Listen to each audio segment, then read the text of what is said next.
मिथिला के जंगलों में बहुत समय पहले एक सियार रहता था। वह बहुत आलसी था।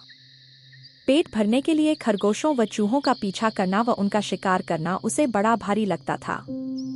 शिकार करने में परिश्रम तो करना ही पड़ता है न? दिमाग उसका शैतानी था। यही तिकड़म लगाता रहता कि कैसे ऐसी जुगत लड़ाई जाए जिससे बिना हाथ पैर हिलाए भोजन मिलता रहे। खाया और सो गए।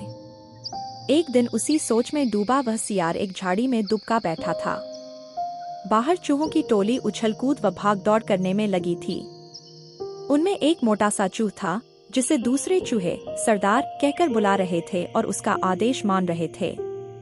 सियार उन्हें देखता रहा। उसके मुंह से लार टपकती रही।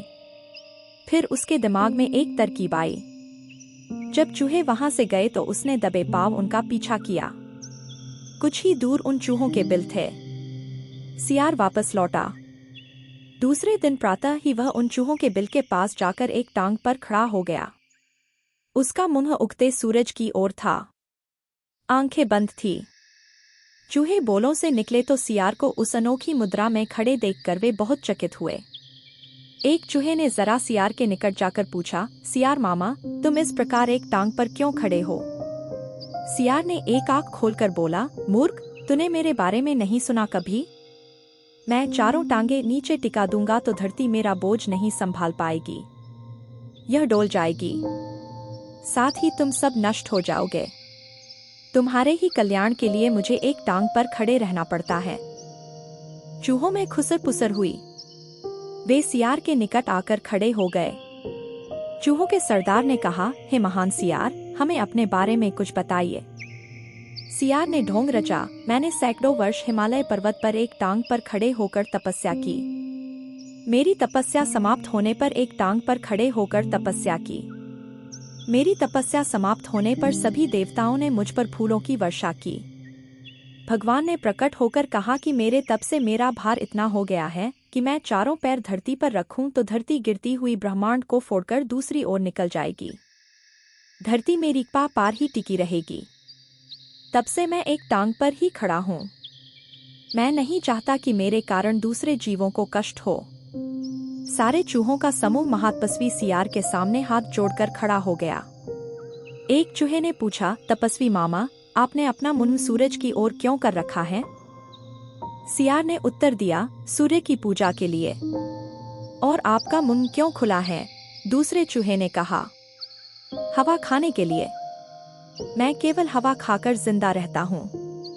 मुझे खाना खाने की जरूरत नहीं पड़ती।